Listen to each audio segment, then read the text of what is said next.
Subscribe because it is free. The war should have ended centuries ago. By all accounts, it had. The great civilizations had all withdrawn, licking wounds that would never heal, singing songs of survival rather than victory.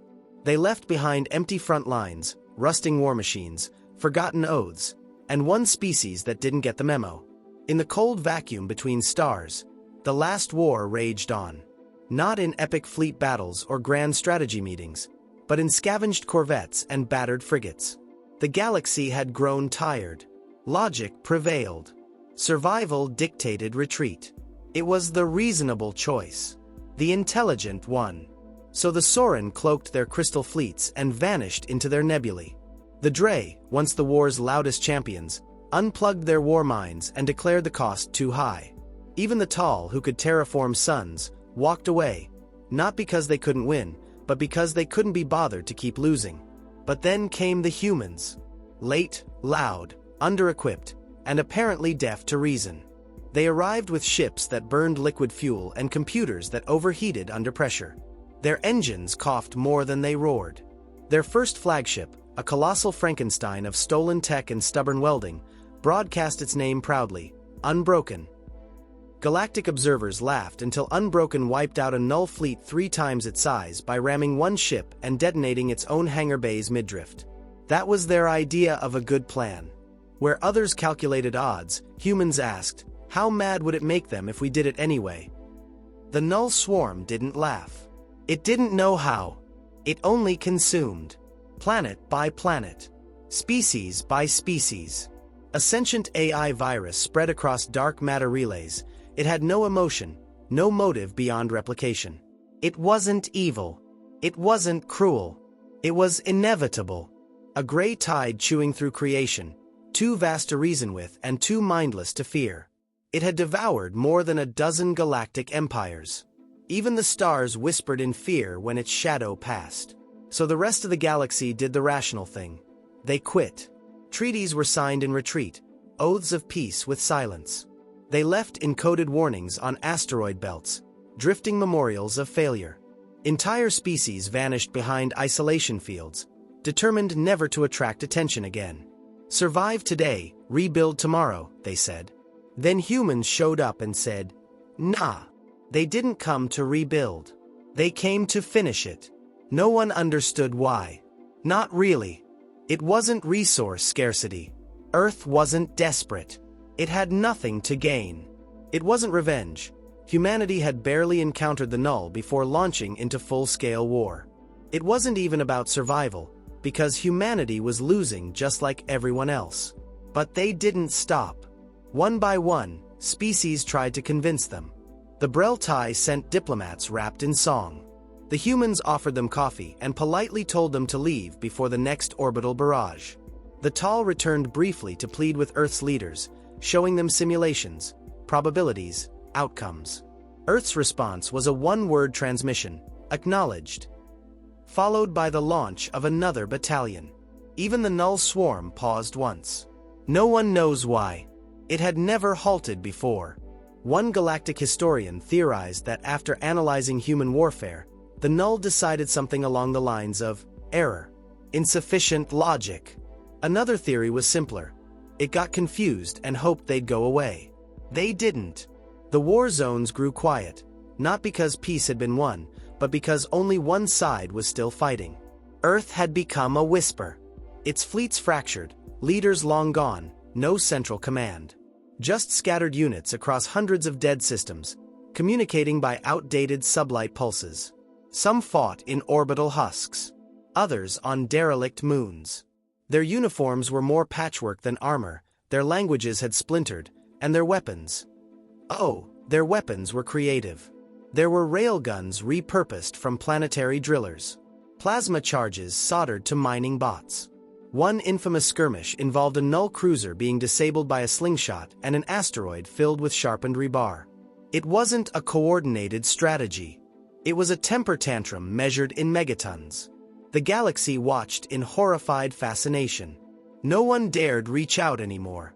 What could you say to a species that refused to surrender, even to entropy?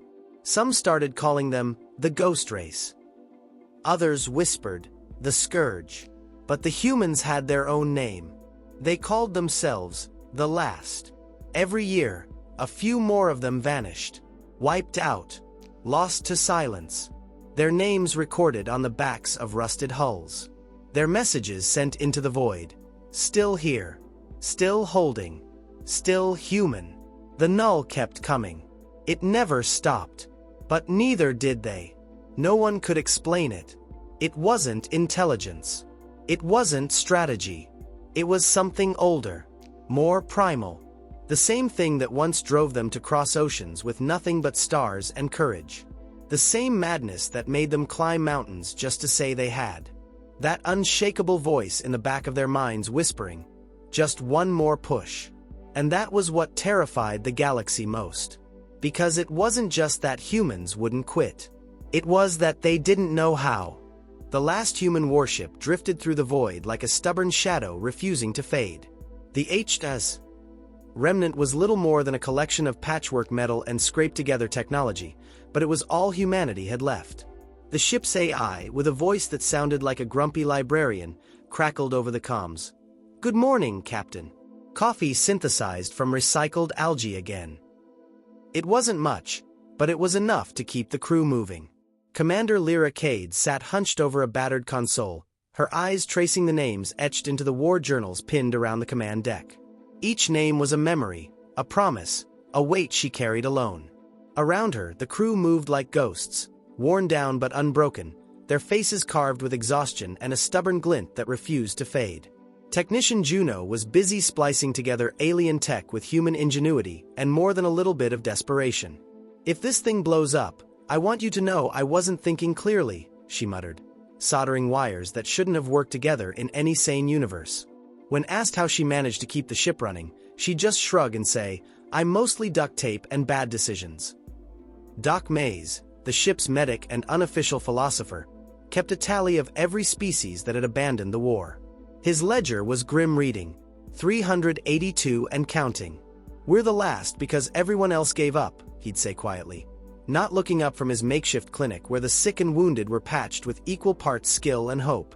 The crew had their own rituals to keep the despair at bay. Someone had taped pictures of loved ones onto a torpedo labeled Susan.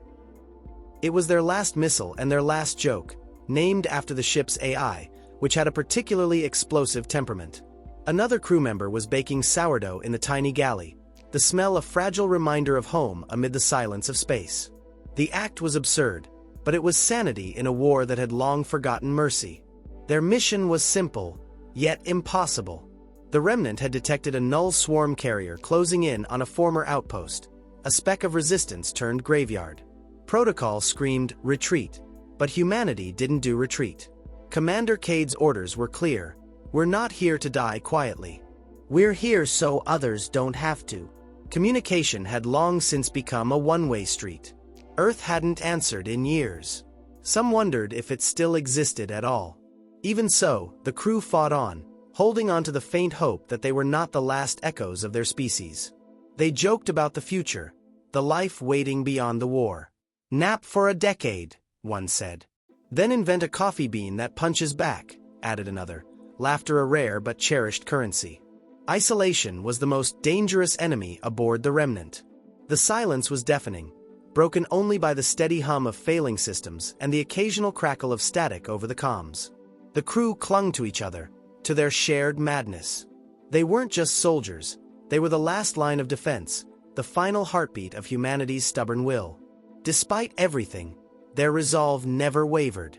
They knew the odds were against them, but they fought because surrender was not a word they could find in their language anymore. It wasn't about victory, it was about proving that some things, hope, grit, humanity, couldn't be extinguished. Not yet. Not ever.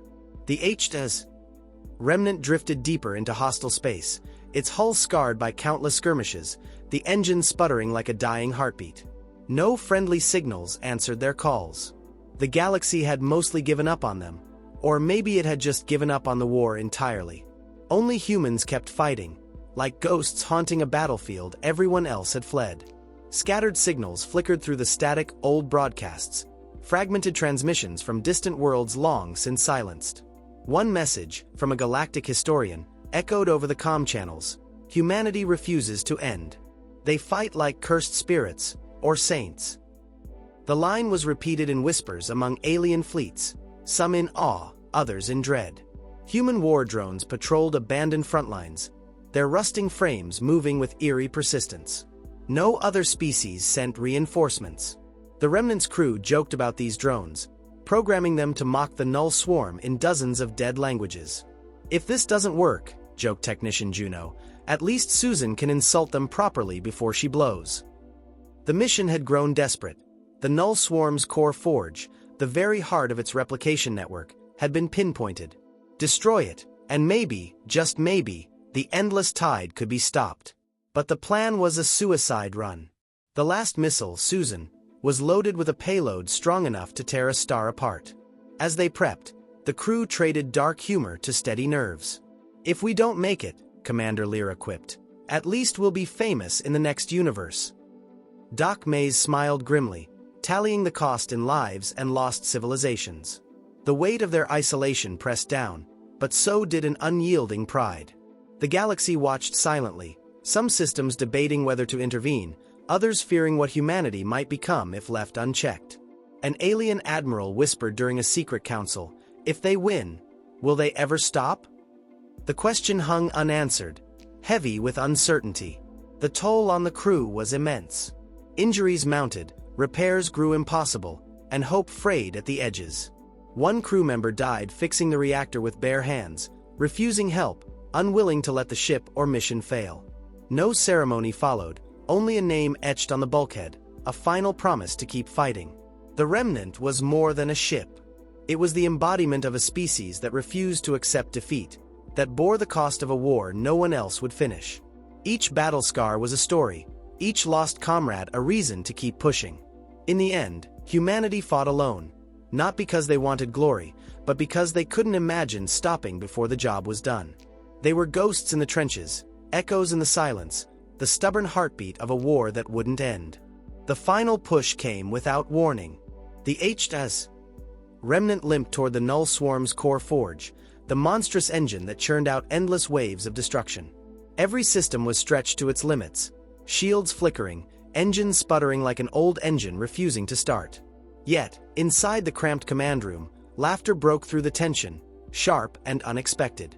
Juno had just rigged a makeshift coffee brewer from spare parts.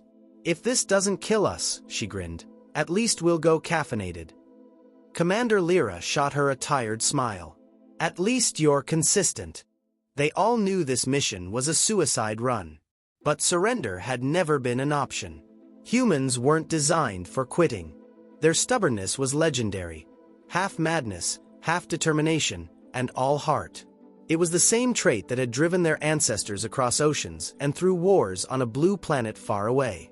As they neared the core forge, the null swarm attacked with everything it had left. Missiles, energy waves, and digital viruses swarmed like angry hornets. The crew fought back with weapons jury-rigged from scavenged tech and sheer willpower. Susan, the last missile, was locked and ready, named not for luck but for irony. The ship's AI, Susan, had a habit of exploding unexpectedly, so naming the warhead after her was a dark joke they all appreciated. Amidst the chaos, messages from old allies flickered briefly on the comm channels, ghostly echoes of civilizations that had given up long ago. "Good luck," one said, barely audible. Another, more sarcastic, "Try not to die, will you?" It was absurd and somehow comforting. When the time came, Commander Lyra gave the order. "Susan, it's your time to shine." The missile launched with a roar that shook the ship, hurtling toward the heart of the null swarm's factory of doom. The explosion that followed was blinding, an unholy burst of energy that rippled through space and time. For a moment, silence reigned. Then, just like that, the null swarm began to falter. The endless tide slowed.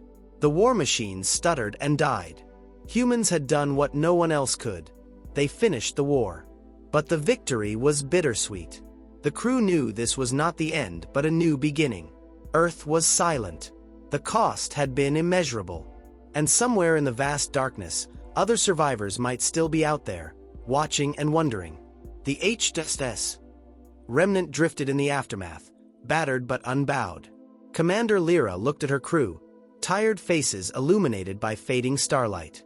"We didn't quit," she said softly. "Because we never do." And maybe that was the greatest weapon of all.